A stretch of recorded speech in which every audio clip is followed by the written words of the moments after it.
ये ऐलान हो चुका है कि मरियम नवाज पार्टी की सीनियर नायब सदर और चीफ ऑर्गेनाइजर की हैसियत से जल्द वतन वापस आ रही हैं। वफाकी वजीर एहसन इकबाल ने लंदन में नवाज शरीफ से मुलाकात की है, वो हमारे साथ मौजूद हैं, लंदन से हमें ज्वाइन कर रहे हैं। एहसन इकबाल साहब बहुत शुक्रिया। इस वक्त नवाज शरीफ साहब क्या सोच रहे हैं, सबसे ज़्यादा अहम यह है कि आगे पार्टी की डायरेक्शन क्या होगी। उन्होंने फैसला कर लिया एहसन इकबाल साहब कि वो वापस आएंगे और जो पंजाब का इलेक्शन होगा उसकी मुहिम वही चलाएंगे? जी देखिए, नवाज शरीफ साहब बिल्कुल पाकिस्तान आएंगे। मरियम नवाज साहिबा भी आइंदा चंद दिनों में पाकिस्तान आ रही हैं और PMLN जब भी मुल्क के अंदर इलेक्शन होगा उसमें भरपूर हिस्सा लेगी। और मैं समझता हूं कि इस वक्त जो पंजाब के अंदर असेंबली तहलील हुई है वो भी उन्होंने शायद बड़े ही कंफ्यूजन के तहत किए, चूँकि खैबर पख्तूनख्वा की असेंबली तहलील करने की अभी तक हिम्मत नहीं कर पा रहे। बहुत अच्छा है कि उसको भी साथ ही कर दें। और जो PTI की इस वक्त दो हुकूमतें सूबों में कायम थीं, उन दोनों को बजाय ये कि हम कोई गवर्नर राज लगाते या हम उन हुकूमतों को रुखसत करने की कोई तदबीर करते, इमरान खान साहब जो हमारी हुकूमत ढाने निकले थे और निकालने निकले थे, बिल आखिर उनकी जिद्दोजहद अपनी ही उनकी हुकूमतों को ख़त्म करने पे ख़त्म हुई है। बहुत हमें तो खुशी है इस बात। मगर एहसन इकबाल साहब, 2 महीने पहले तक माहौल यही था कि इमरान खान साहब ने कहा था कि मैं अपने लॉन्ग मार्च के जरिए वफाकी हुकूमत गिराऊंगा और इलेक्शन कराऊंगा। मगर 2 महीने में आप लोगों ने किस किस्म की पॉलिटिकल मैनेजमेंट की कि आपने उन्हें रोकने की कोशिश की, अदम एतमाद लेकर आए, और अब बयानिया यह है कि हुकूमत भी इमरान खान की गिरी है और लोग विक्ट्री भी उन्हीं की कह रहे हैं और तहरीक इंसाफ कह रही है कि हमारी विक्ट्री हुई है। तो ये आपकी पॉलिटिकल मैनेजमेंट किस किस्म की थी कि जिसमें 2 महीने पहले जो बात इमरान खान के बारे में कही जा रही थी कि वफाकी हुकूमत गिराने आए थे, अपनी हुकूमत गिराने का ऐलान करके चले गए, वो अब उनकी विक्ट्री बन गई? देखिए, हम तो मुसलसल खान साहब को बेट दे रहे थे कि वो अपनी हुकूमतों को ख़त्म करें और मैं समझता हूँ कि हम उसमें कामयाब हुए। हमारी तदबीर कामयाब हुई है कि खान साहब के पास जो सूबाई हुकूमतें थीं, जिनका उन पर छतरी थी, उनके ऊपर कवर था, उन्होंने अपने हाथों से वो हुकूमतें ख़त्म कर ली हैं। और पंजाब के अंदर तो दोनों हाथों से आटे बहरान के अंदर पंजाब हुकूमत के ज़रिए उन्होंने अरबों रुपया लूटा है अवाम के, गरीब अवाम की जेबों से, सूबाई हुकूमत के ज़रिए। और जो आटा मालकान है, जो ज़ख़ीरा अंदोज़ थे, स्टॉकिस्ट थे, जैसे कि इससे पहले वो चीनी और आटे के बहरान में पहले भी कमाई कर चुके हैं, तो वो उन्होंने खूब कमाई करके हुकूमत को तोड़ा है। और अवाम यकीनन जब इलेक्शन होगा तो उसमें इनसे हिसाब लेंगे। अच्छा, मगर नवाज शरीफ साहब नाराज़ हैं जिस तरीके से मैनेजमेंट हुई और आप रोक नहीं सके असेंबलियों की तहलील के मामले को, हालांकि पूरा इनिशिएटिव पार्टी की तरफ से लिया गया, वो नाराज़ हैं? नहीं, देखिए, हमारी तो कोशिश पहले दिन से ये थी कि वहाँ पर या तहरीक अदम एतमाद आए या हुकूमत तब्दील हो। चूँकि आपको मालूम है 2018 में पंजाब ने मुस्लिम लीग नून को मैंडेट दिया था, वो मैंडेट चुराया गया था। वहाँ पे मसनूई तौर पे हुकूमत PTI की कायम की गई और उस्मान बुज़दार साहब की सूरत में इमरान खान साहब ने पंजाब से बदतरीन इंतकाम लिया। और इसके बाद फिर सुप्रीम कोर्ट के एक मुतनाज़ा फैसले के नतीजे में PTI की हुकूमत बहाल हुई और जिन लोगों को इमरान खान सबसे बड़ा चोर और डाकू कहते थे, उन्हीं के हाथ में वो यरगरमाल बने और उन्हीं के साथ फिर अब वो उन्होंने मिलकर हुकूमत को ख़त्म किया है। तो लिहाजा हमें तो इसमें कोई लॉस नहीं है कि PTI अपनी हुकूमत जो उसने गैर आइनी तौर पे, गैर जमहूरी तौर पे मैंडेट चुरा के कायम की थी, वो घर चली गई है। और जब इंशाल्लाह वोट होंगे, इलेक्शन होगा, तो पंजाब के अवाम कभी शहबाज शरीफ साहब की उस खिदमत को नहीं भूल पाए। सब इतलात तो हैं कि नवाज शरीफ साहब ने राना सनाउल्लाह साहब को भी फ़ोन किया है, इतलात हैं कि वो खुश नहीं हैं कि सही तरीके से सूरत हाल को मैनेज नहीं किया गया और 186 का नंबर पूरा कर पाई पाकिस्तान तहरीक इंसाफ, और उसके बाद असेंबली तहलील भी हो गई कि नवाज शरीफ साहब खुश नहीं हैं जिस तरीके से मैनेजमेंट यहाँ की गई। देखिए, बात यह है कि हमारा फ़र्ज तो नहीं था कि हम चौधरी परवेज़ इलाही साहब की या PTI हुकूमत को बचाते हैं। तो हमने तो उनकी हुकूमत बचाने का काम नहीं करना, ये तो उन्हीं का फ़र्ज था कि वो अपनी हुकूमत को बचाते। लेकिन उन्होंने अपनी हुकूमत को खुद ही अपने पैरों में कुल्हाड़ी मार के, या they have not shot in their feet, बल्कि this time they chose to shoot in their head, और उन्होंने अपनी हुकूमत का खात्मा कर लिया। वैसे मगर आप अपनी हुकूमत, उनकी हुकूमत नहीं बचाने जा रहे थे, अब तो आप उनकी हुकूमत गिरा के अपनी हुकूमत बनाने जा रहे थे। और इस सारे के सारे प्रोसेस में जो लीडर ऑफ द ऑपोजिशन है, जो आके अनाउंस किया गया कि आपके अगले वजारत आला के उम्मीदवार भी हैं हमजा शहबाज, वो सीन से गायब थे। तो आपकी लंदन में उनसे भी मुलाकात हुई, आपने उनसे पूछा कि सर आप क्या सिर्फ चीफ मिनिस्टर बनने के लिए ही हैं, शरीफ खानदान के सिर्फ ओहदों के लिए पाकिस्तान आया करेगा? देखिए, उनके साथ तो मेरी मुलाकात नहीं हुई, लेकिन आपको मालूम है कि उनको एक अपनी ज़ाती इमरजेंसी है, उनकी बच्ची का इलाज के हवाले से वो उसके लिए उन्हें आना पड़ा है। लेकिन पाकिस्तान मुस्लिम लीग नून की पंजाब के अंदर जो तंजीम है वो वहाँ पर मौजूद है। और आपको जैसे मैंने कहा कि जो 10 साल में शहबाज शरीफ साहब ने पंजाब के अंदर मिसाली तरक्की का दौर दिया था, उस्मान बुज़दार साहब और चौधरी परवेज़ इलाही साहब के नतीजे में जो इमरान खान ने मेरिट पे मबनी पंजाब में हुकूमत बनाई और पंजाब के बल्दियाती इदारों का जो कत्लेआम किया, उसका अब लोग इलेक्शन में हिसाब लेंगे और इंतकाम लेंगे। और मैं इसके साथ मैं कल राना सनाउल्लाह साहब ने कहा था, एहसन इकबाल साहब, कि वो अपनी वालदा की तबीयत खराब होने की वजह से लंदन में हैं। हमने दुआ की कि अल्लाह उनकी वालदा को सेहत दे, लंबी जिंदगी दे। आप कह रहे हैं वो अपनी बेटी की तबीयत खराब होने की वजह से हैं। दुआ है कि अल्लाह उनकी बेटी को सेहत दे और लंबी जिंदगी दे। मगर जब से वजारत आला से गए वो तब से वहाँ हैं। बाई इलेक्शन आप हारे, वो कहा जाता है कि जी हमजा शहबाज साहब सारी पॉलिटिकल मैनेजमेंट करते हैं आप लोगों की, तो वो वहाँ नहीं थे। अब इस वाले में भी नहीं थे, मगर वजीर आला बनने के लिए वो आने वाले थे। उस वक्त कोई मसला नहीं होना था उन्हें। देखिए, उन्हें बहरहाल क्या है, मुझे तो यही पता था कि मेडिकल इमरजेंसी है जिसकी वजह से उनकी फैमिली में उनको जाना पड़ा है, और वो उनकी वालदा की है। उससे पहले उनकी बेटी का था, इसलिए मुझे यही गुमान है कि शायद बेटी के इलाज के सिलसिले में उसके हार्ट की सर्जरी हुई थी, छोटी बच्ची है, तो शायद उसके वाले से गया हूँ। लेकिन मेरा ख्याल है कि इससे कोई फ़र्क नहीं पड़ता। जैसे मैंने आपसे अभी कहा कि पंजाब मुस्लिम लीग नून का गढ़ रहा है, और जो PTI की कारकर्दगी रही है पंजाब के अंदर, सुप्रीम कोर्ट ने बल्दियाती इदारों को बहाल किया, उन इदारों को बहाल नहीं होने दिया गया, पंजाब से मुसलसल इंतकाम लिया गया। अब लोग इंशाल्लाह PTI से इंतकाम लेंगे, और लोग नहीं भूल पाएंगे कि जिस तरह भी किसानों को खाद के मामले में रुस्वा किया गया, ये सब चीज़ें जो उनकी सूबाई हुकूमत करके गई है, उसकी कारकर्दगी उनको शहबाज शरीफ साहब वो वक्त याद आ रहा है कि जब मगर ऐसे बात साहब, आपको लगता नहीं है कि हर वक्त मुताबिक कि इस वक्त जो बयानिया है इमरान खान साहब ने वो गवर्नेंस से हटा के अपने नैरेटिव के गिर्द घुमा दिया है? अब कोई बात नहीं करता है कि जी पंजाब में पौने 4 साल की हुकूमत में उस्मान बुज़दार ने कितनी मेट्रो बनाई या फिर शहबाज शरीफ ने कितनी बनाई थी। शहबाज शरीफ के दौर में वेस्ट मैनेजमेंट कितनी अच्छी थी और उस्मान बुज़दार ने उसका क्या हाल किया। क्या बहुत अच्छा इंफ्रास्ट्रक्चर बनाने में कामयाब हुए या फिर पंजाब का हाल बुरा कर दिया। या नवाज शरीफ साहब जो कहते थे हमने पावर प्लांट्स लगाए, और आपका ये कहना कि इमरान खान ने तो कोई काम नहीं किया, कर्ज बढ़ा दिया। ये इस डिबेट को पीछे नहीं छोड़ दिया इमरान खान साहब ने कि गवर्नेंस से हटके वो कोई भी बयानिया ऐसा बना देते हैं और डिबेट उसके गिर्द घूमती है, और नवाज शरीफ साहब पूरे सीन से बाहर होते हैं, हमजा शहबाज साहब भी सीन से बाहर होते हैं, मरीम नवाज साहबा भी मुल्क से बाहर होती है। शाहजेब, जब मीडिया इमरान खान साहब के एक बोसीदा नैरेटिव को प्राइम टाइम के अंदर एक एक घंटा देगा, तो यकीनन वो बयानिया जो है वो लोगों के सामने बेहतर तौर पे आएगा। और जो कारकर्दगी का बयानी है, ये इमरान खान साहब से सवाल तो मैंने भी कई दफा पूछा है, और ये मीडिया का भी फर्ज है कि पूछे। मगर इसमें एक इशू है ऐसे बात साहब, पिछले 8 महीने से आपकी हुकूमत है। आपकी हुकूमत आने के बाद नवाज शरीफ साहब को, मरियम नवाज साहिबा को या फिर हमजा शहबाज साहब को किसने रोका है कि वो मीडिया पर इंटरव्यू ना दें?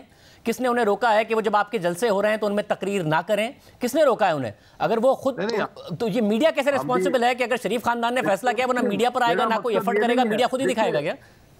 मेरा मकसद कहने का ये है कि एक शख्स एक ही रिकॉर्ड बार बार बजा रहा है 10 साल से, तो मीडिया इतना ही फारिग है कि उसको ये नहीं पता कि उसने लोगों को कुछ और दिखाना है।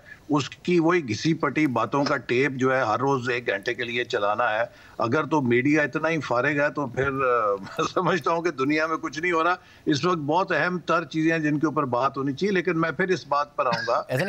मीडिया फारिग है नहीं, ऐसे बात मादर के साथ मीडिया फारिग है, आपकी पार्टी फारिग हो रही है। बल्दिया जो बाई इलेक्शन हुए वहां से लेके यहाँ तक आपकी क्या सक्सेस है 2018 के बाद पंजाब में? हालांकि पंजाब आपका गढ़ समझा जाता है, जो कंडक्ट है आपको अपनी पार्टी का कंडक्ट ठीक करना चाहिए और अपनी क़यादत से कहना चाहिए पाकिस्तान में आकर एफर्ट करें, या फिर मीडिया से कहना चाहिए मीडिया फारिग है?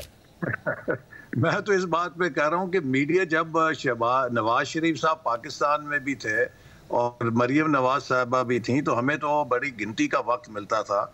लेकिन खान साहब के पास कोई तलसमाती जादू है कि वो अदालत में भी पेश होते हैं तो अदालत उनको नहीं सवाल कर सकती। मीडिया में आते हैं तो घंटा घंटा उनकी खराफात के लिए लाइव ट्रांसमिशन हो जाती है। मैं समझता हूँ कि जब इलेक्शन होगा, इलेक्शन में फिर बैटल ऑफ नैरेटिव्स होती है, और हम लोगों के सामने 2013 से 18 की कारकर्दगी और ख़ास तौर पे पंजाब में 2008 से 2018 की 10 साल की कारकर्दगी रखेंगे।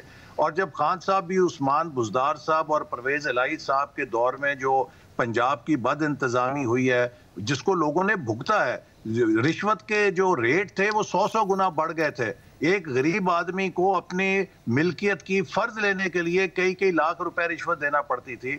अफसरों के जिस तरीके से अपॉइंटमेंट्स होते थे, कभी ये तो अब खुद अभी आपने देखा गवर्नर सरवल ने कहा कि इस तरह कभी हमने अपॉइंटमेंट्स बिकती नहीं सुनी थी ना देखी थी जिस तरह पीटीआई के दौर में हुई हैं। तो ये सब बातें इलेक्शन के दौरान सामने आएंगी और मुझे यकीन है कि पंजाब के अवाम जो है कारकर्दगी के ऊपर फैसला करेंगे। और ऐसे के बाद सब इस वक्त ज़ाहिर है जो इमरान खान साहब का पौने 4 साल का दौर था, उसमें आप लोगों के साथ आप पर कदगने थी, आपके चाहे मरीम नवाज साहिबा हों, नवाज शरीफ साहब हों, मीडिया पर उन्हें दिखाने में, फिर आप लोगों को जेलों में भी डाला गया। उस वक्त तक के मामला तो नजर आते हैं। 8 माह से आपकी हुकूमत है। आप ये भी नहीं कह सकते, जो पहले कहते थे कि हमारे पास लेवल प्लेइंग फील्ड नहीं है, आप ये भी नहीं कह सकते कि इमरान खान के साथ बैसाखियां हैं। आप इस वक्त लेवल प्लेइंग फील्ड आपके पास है, ना आपको टारगेट किया जा रहा है, ना आपको सेंसर किया जा रहा है, ना ही अदालतें आपके खिलाफ फैसले दे रही हैं। अब तो उल्टा इमरान खान आप पर इल्जाम लगा रहे हैं। आप कहते थे बैसाखियां हटेंगी तो इमरान खान धड़ाम से गिर जाएंगे। अब तो इमरान खान कह रहे हैं कि आप बैसाखियों पे खड़े हैं। नहीं, इमरान खान साहब तो अब गिर रहे हैं ना, बैसाखियां खत्म हुई हैं।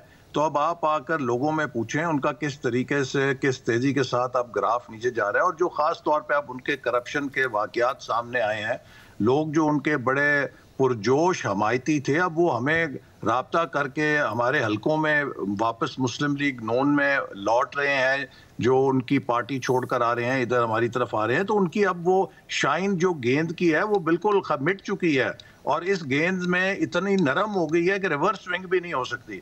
तो इंशाल्लाह ताला ये इनको अभी अगला इलेक्शन होगा, पता लगेगा कि जो मेकअप इन्होंने किया था, एक एक करके वो सारा मेकअप धुल रहा है और इमरान खान साहब का जो असल चेहरा है वो लोगों के सामने आ रहा है। इसलिए हमें कोई फिक्र नहीं है, जब भी इलेक्शन होगा तो इनका ये बयानिया जो लोगों को झूठ के ऊपर बना के बेचा गया, जिसमें सिफर कारकर्दगी है, लोग कारकर्दगी देखना चाहते हैं। आज जो कांटे हम चुग रहे हैं ये सब महंगाई के और मुल्क की बर्बादी के वो करके गए हैं। आप देखिए 10 अरब डॉलर की जो प्लेज हुई है पाकिस्तान के लिए, क्या ये सफारती कामयाबी नहीं है? किस तरह पाकिस्तान के दोस्त अब पाकिस्तान की मदद को आ रहे हैं, क्या ये सफारती कामयाबी नहीं है? लेकिन हमने अब मुल्क की मईशत को हमेशा दोस्तों की मदद पे तो नहीं चलाना। अब हम कोशिश कर रहे हैं कि मुल्क की बुनियाद को दोबारा वहीं खड़ा करें जहां हमने 2017-18 पे छोड़ी थी। मगर इसमें ऐसे मसला है, अब अगर अप्रैल में हो गए इलेक्शन तो मसला यह है कि अगर पंजाब और खैबर पख्तूनख्वा में इमरान खान साहब जीत गए तो जनरल इलेक्शन उसके 3 महीने बाद हो रहा होगा। तो ना आप मानेंगे कि पंजाब हुकूमत इमरान खान की और आप पंजाब में इलेक्शन लड़ रहे हो, ना मौलाना फजल रहमान या ANP मानेंगे कि खैबर पख्तूनख्वा में इमरान खान की हुकूमत और आप इलेक्शन लड़ रहे हो। अगर आप जीत गए तो इमरान खान साहब इस बात के लिए तैयार नहीं होंगे कि पंजाब में नून लीग की हुकूमत हो और वो उसके तहत इलेक्शन लड़ रहे हो। तो ये तो एक कंटिन्यूस क्राइसिस है, इससे कैसे निकलेंगे? ये पाकिस्तान के अंदर एक सियासी क्राइसिस भी है और एक कॉन्स्टिट्यूशनल क्राइसिस भी है। इसलिए कि खुद इमरान खान साहब काउंसिल ऑफ कॉमन इंटरेस्ट के जरिए ये फैसला करके गए हैं कि अगले आम इंतखाबात नई मरदमशुमारी के ऊपर होंगे। और वो उसकी वजह यह है कि जो पिछली मरदमशुमारी है उसको कंडीशनली एक फेडरेटिंग यूनिट जो सूबा सिंध है उसने उस वक्त मंजूरी दी थी और कहा था कि अगला इलेक्शन हम कबूल नहीं करेंगे पुरानी मरदमशुमारी के ऊपर। लिहाजा इसीलिए CCI के अंदर ये फैसला हुआ था कि अगला जनरल इलेक्शन जो है वो नई मरदमशुमारी के ऊपर होगा, जो इस वक्त अंडरवे है, जिसके ऊपर अब काम हो रहा है। तो लिहाजा ये भी देखना होगा कि क्या कोई एक कॉन्स्टिट्यूशनल क्राइसिस तो नहीं पैदा होता, क्योंकि CCI का फैसला इमरान खान साहब करके गए हुए हैं, वो हमारे सामने है कि अगला इलेक्शन जो है वो नए मरदमशुमारी के तहत होना चाहिए। तो आप अदालत जाएंगे इस बात को लेके कि ये कैसे हो सकता है कि पुरानी मरदमशुमारी के तहत सूबाई इलेक्शन हो जाएं और फिर बाद में वफाकी हुकूमत के जो इलेक्शन हो रहे हों, वफाकी असम्बलियों के, कौमी असम्बली के, वो नई मरदमशुमारी के तहत हो रहे हैं? ये आप मामला चैलेंज करेंगे अदालत में कि फिर क्या प्रोलॉन्ग कराएंगे केयर टेकर सेटअप को? देखिए, ये तो अब इलेक्शन कमीशन के देखने का मामला है कि अगर काउंसिल ऑफ कॉमन इंटरेस्ट ये फैसला दे चुकी है, वो एक आईनी बॉडी है और वो फेडरेटिंग यूनिट्स का एक आईनी इदारा है, अगर उसने ये कहा है कि अगला इलेक्शन जो है वो नई मर्दमशुमारी के तहत होना चाहिए, तो फिर क्या उस फैसले की रोशनी में आप पुरानी मर्दमशुमारी जिसको के मतरूक कर दिया गया है, अब उसकी कोई आईनी और कानूनी हैसियत नहीं, क्योंकि उसको सिर्फ वन टाइम अप्रूवल दी गई थी 2018 के लिए मशरूत तौर पे, तो क्या उस मर्दमशुमारी के तहत आप एक नया आम इंतखाबात करा सकते हैं? By election is a different thing, लेकिन एक पूरी असेंबली का और पूरे जनरल इलेक्शन का इनेकाद क्या उस पुरानी मर्दमशुमारी पे हो सकता है, जबकि नई मर्दमशुमारी अंडरवे है? मैं समझता हूं कि इस सवाल को इलेक्शन कमीशन को देखना पड़ेगा आइन की रोशनी। वैसे मगर अगर आपकी वफाक में हुकूमत ना रही, क्योंकि इंदिया दे रही है, पाकिस्तान तहरीक इंसाफ के सदर मुमलिकत कह सकते हैं वज़ीर आज़म शहबाज शरीफ से कि वो एतमाद का वोट लें, और MQM ज़ाहिर उनकी ख्वाहिश नहीं पूरी हुई है कि बल्दियाती इलेक्शन ना हो, वो आपसे अलग हो जाती है तो आप मसाइल में घिर जाएंगे, एतमाद का वोट लेना मुश्किल हो जाएगा। देखिए, इस वक्त सवाल हमारे मसाइल में घिरने का नहीं है, इस वक्त सवाल पाकिस्तान को मसाइल से निकालने का है। इस वक्त पाकिस्तान को पॉलिटिकल स्टेबिलिटी की जरूरत है। पूरी दुनिया जो हमारी मदद कर रही है, साथ ही साथ वो हमसे ये सवाल भी पूछ रही है कि आप लोग अपने मुल्क के पॉलिटिकल स्टेबिलिटी को कैसे फिक्स करेंगे? अगर आप अपने मुल्क की स्टेबिलिटी को फिक्स नहीं करेंगे तो कोई और आपकी मदद के लिए नहीं आ सकता। तो लिहाजा हमारे ऊपर ये अब फर्ज है कि हम इस चीज़ को देखें कि हमने मुल्क के अंदर क्या थिएटर लगा के रखना है, क्या सियासी थिएटर के जरिए मुल्क को चलाना है, या हमने अपने मुल्क को स्टेबिलिटी के साथ इन बहरानों से निकालना है जो कि बड़े संजीदा बहरान है इस वक्त। तो ऐसे के बाद ज़ाहिर आप अभी भी लंदन में ही हैं, आपकी मुलाकात भी हो गई, आप ये तो बता रहे हैं कि चंद दिनों में मरीम नवाज़ साहिबा आ जाएंगी, आपने प्रेसर में भी कहा 10 दिन में आ जाएंगी, मरीम औरंगज़ेब साहिबा भी बता चुकी हैं 3rd वीक में आ जाएंगी, मगर अभी भी आपके पास तारीख नहीं है कोई कि नवाज शरीफ साहब आएंगे या नहीं आएंगे, तो उनका कोई इरादा है नहीं। हालांकि यहाँ तो पार्टी बाकायदा अपील ही कर रही है, राना सनाउल्लाह साहब ने भी कल हमारे प्रोग्राम में कहा कि दरख्वास्त करेंगे नवाज शरीफ साहब के से कि पंजाब में इलेक्शन हो तो उसकी कैंपेन करें आके। जी, अगले हफ्ते उनके साथ यही बात तय हुई है कि नेक्स्ट वीक पार्टी की सेंट्रल एग्जीक्यूटिव कमेटी का इजलास होगा, जिसमें पार्टी ये तमाम सियासी मामलात के हवाले से फैसला करेगी, और पहले मरीम नवाज साहबा आएंगी, और जब मुल्क के अंदर आम इंतखाबात की मुहिम होगी तो यकीनन उसको लीड करने के लिए नवाज शरीफ साहब पाकिस्तान में होंगे। और मैं ये बात शाहजेब जरूर कहना चाहता हूँ कि अब पाकिस्तान के अवाम को पता लग गया, और अगर किसी को नहीं पता लगा तो ये उसका अपना तासुब होगा कि 2017 में नवाज शरीफ को एक साजिश के तहत धक्का करके निकाला गया। वो साजिश उनके खिलाफ नहीं थी, वो साजिश पाकिस्तान के खिलाफ थी, वो साजिश CPAC के खिलाफ थी, और जो बर्बादी उस अकामा की वजह से हुई, पनामा का केस बनाया गया, पनामा में कुछ नहीं मिला तो निकाल इस बात पे दिया कि अपने बेटे से 10,000 दरहम की तनख्वाह क्यों नहीं वसूल की। तो मैं समझता हूं कि अब पाकिस्तान में किसी जी शऊर को कोई शुबा नहीं है कि उस साजिश की पाकिस्तान ने बहुत बड़ी कीमत अदा की। Nawaz Sharif was not wrong, Pakistan was wronged. हमारा विजन 2025 और CPAC जैसे मंसूबों को तबाह करके आज हम उसका खमियाजा भुगत रहे हैं, और एक अनाड़ी को कौम पे मुसल्लत किया गया जिसने अपना सिर भी फाड़ा और मुल्क की मईशत का इंजन भी रेजा रेजा कर दिया।